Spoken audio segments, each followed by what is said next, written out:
Guys आप लोग देख सकते हैं हम सोनाका पे है। ये देखो कितना मौसम व्यू है, देखो गाइस कितना दुनिया। लेकिन यहाँ पे बहुत गर्मी है तो हम सोच रहे हैं कि यहाँ पे लौट जाने का। तो इस वीडियो को देखते रहिए। इस ब्रिज को देखिए, मतलब कितना रिक्सी है। देखिए यहाँ पे वो गिर गया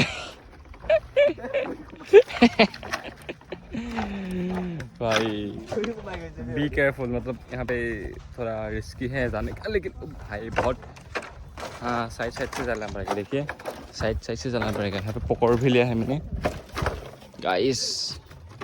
वहाँ पे वो लोग पहुँच गए तो हम भी अभी जा रहे हैं।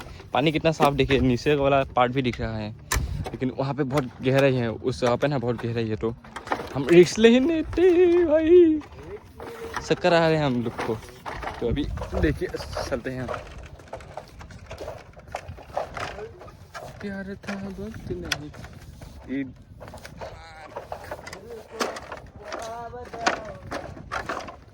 अभी चलते हैं गाइस। चलो